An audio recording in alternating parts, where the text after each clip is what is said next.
Olá, querida, tudo bem? Passando aqui para fazer esse vídeo. Veio meu coração o desejo de fazer um vídeo assim um pouquinho maior para eu colocar lá no canal, né? E também, se puder, né, compartilhar lá nas outras redes. Hoje nós passamos amanhã, assim, lá na igreja que eu faço parte, a Igreja Batista Monte Hermon, a igreja, né, que tem como pastor presidente o pastor Humberto Siqueira, e eu sou um dos pastores auxiliares. E hoje foi assim tremendo, foi uma bênção hoje verdadeiramente na consagração. Nós dirigimos, né, uma consagração lá, eu juntamente com a irmã Nilza, a irmã Marli, né, a irmã Georgette, a Keline, minha esposa, a irmã Carmela, nós estamos lá à frente da consagração, e hoje foi assim maravilhosa a consagração, na qual nós sentimos verdadeiramente a presença de Deus. E não só isso, Deus também falou conosco poderosamente. E um texto que veio ao meu coração, que eu trouxe ao coração das irmãs, é justamente em Lamentações capítulo 3, versículo 39, que diz o seguinte: de que se queixa, pois, o homem? Queixe-se cada um dos seus próprios pecados. E não somente esse texto, né? Eu usei também o texto de Levítico,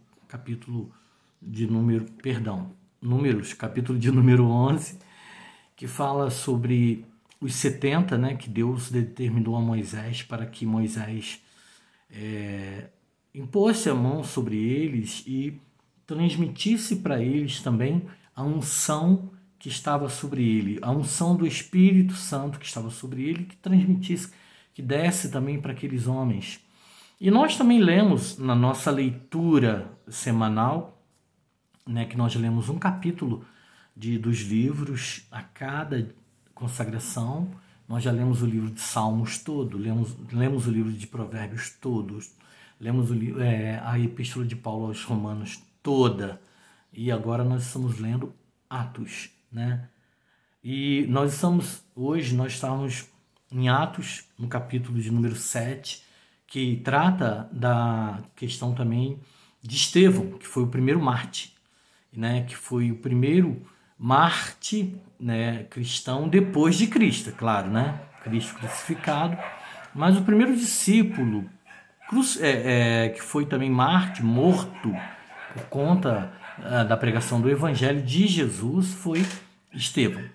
E nós, depois de lermos esse texto de Atos 7, que é tremendo, que fala da trajetória, né, do povo de Israel, desde Abraão até Cristo, né, e o justo, que é Cristo, o justificador de cada um de nós. E veio ao meu coração trazer também um pouquinho desse texto que nós falamos hoje. Começamos falando sobre Números capítulo 11, nós dissemos ali a respeito do que Deus determinou a Moisés que Moisés fizesse, passasse para o povo, para os 70, a unção que estava sobre ele, né? E Moisés assim fez. E o interessante é que eles profetizavam, aqueles 70 homens, mas teve um dado momento, um momento em que aqueles homens, né, pararam de profetizar, pararam de usar o que Deus havia concedido a eles, e simplesmente esfriaram. Mas 2 daqueles homens, dos 70, continuaram ali profetizando. E alguns disseram, olha, eles continuam profetizando.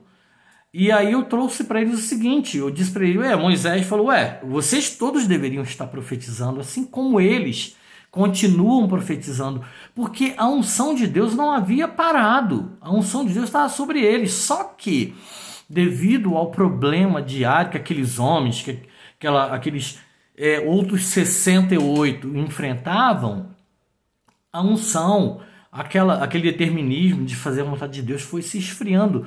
Porém, aqueles 2 que continuavam profetizando, eles continuaram, porque eles continuaram buscando a Deus, buscando a palavra de Deus, buscando estar na presença de Deus. E eu disse para as irmãs, né, os irmãos e irmãs na manhã, que nós precisamos ter uma continuidade. A gente precisa ter, né, sempre prosseguir. A gente não pode viver em altos e baixos. É o que eu tenho visto muitas das vezes. As pessoas na igreja hoje saem do culto abençoado, receberam uma palavra profética, uma palavra tremenda.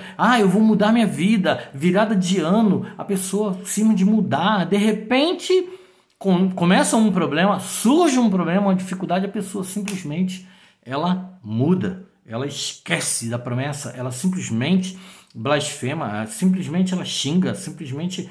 Eu estou falando de pessoas não crentes, né? Porque para ser convertido tem que manter sempre um limiar, sempre manter, né, estável na presença de Deus, né?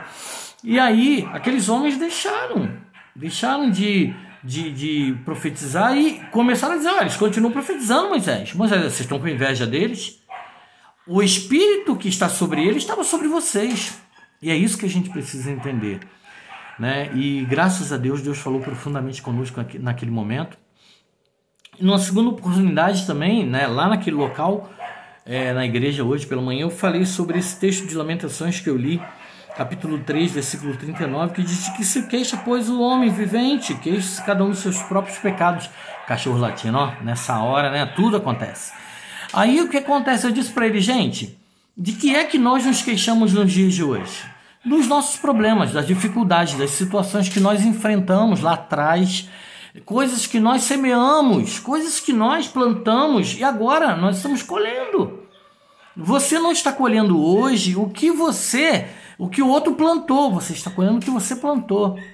Né? Uma decisão que você tomou, um casamento, uma aliança que você fez com alguém no casamento ou em alguma outra situação, né? Um trabalho, um emprego que você optou e de repente decidiu sair e ir para outro, de repente aquele emprego simplesmente não está dando certo, foi uma decisão que você tomou, você semeou e aí agora você às vezes quer colocar a culpa na vida de outra pessoa, quer colocar a culpa em outra pessoa. As palavras que você fala, as coisas que você diz, as coisas que você fala, que você professa no dia a dia, que você fala o tempo todo, blasfema, xingamentos, aborrecimentos. Eu disse hoje para duas vezes para duas pessoas diferentes. Eu disse assim: não é o que você fala, mas é como você fala. Não é o que você, meu irmão, minha irmã, fala, mas é como você fala para a pessoa, tá? Então é isso que a gente precisa tomar cuidado. Eu disse hoje para duas pessoas diferentes, né? De situações e problemas que estavam no mesmo problema e na mesma situação. Então às vezes é isso, o que a gente fala, a forma que a gente fala que vai influenciar de verdade na na resposta que nós vamos receber. É isso que eu quero dizer. E uma outra coisa também que eu disse na consagração, eu falei aquela historinha que eu sempre repito, e repeti outro dia aí para algumas pessoas, e repeti na consagração. Diz que tinha um discípulo e o sábio. E o discípulo estava com uma dúvida, foi até o sábio e perguntou ao sábio: sábio, como é que eu posso ter uma vida longeva, uma vida longa, em paz e de felicidade? O sábio virou para o discípulo e disse assim: não discuta com tolo. Aí o discípulo parou, olhou para o sábio e falou assim: eu não concordo com o senhor. O sábio olhou para ele e falou assim: você tem razão. Dê razão para o tolo. Não discuta com tolos. Não discuta. E o último caso foi de Estevão, que apesar de estar ali enfrentando toda a situação que ele estava enfrentando, Estevão permaneceu firme. Ainda que os seus acusadores, ainda que pessoas estavam acusando Estevão, eram pessoas que estavam levantando mentiras, né? E também dizendo coisas que ele não havia feito. Eu disse também na consagração hoje que tem duas coisas que eu odeio demais. Primeira, mentira. Segunda, que a coisa que eu odeio muito é ser acusado daquilo que eu não fiz, né? E você também deve ser assim, porque primeiro que o diabo é o pai da mentira. E se você mente, você está fazendo filho do diabo. E segundo, se alguém te acusa do que você não fez, a melhor coisa que você faz é ficar tranquilo, porque a única coisa que pode acontecer com você é a pessoa ficar com raiva, e ela fique com raiva e o problema é dela, mas você vai vencer se você não tiver feito. Tá bom? Portanto, se te acusam como acusaram Estevão, se te acusam como levantaram falso contra Cristo, contra Estevão e tantas outras coisas, fique tranquilo. Sabe por quê? Quem te defende é o Senhor. É o Senhor que defende você. Sobre você está a mão do Senhor. Sobre você está a palavra de Deus. Se você for fiel a Deus e a sua palavra, você vai vencer. Seja fiel. Não se importe. Se alguém disser alguma coisa te acusando, como acusou Estevão, do que você não fez, fique tranquilo. O Senhor é quem te defende. E tem mais. O Senhor te defende e dará a paga para aqueles, tá, que te acusaram injustamente. Que Deus te abençoe. Que Deus abençoe você, sua casa, sua família. Que o Espírito Santo conduza você em toda a sua vida, em toda a sua trajetória. Graça e paz.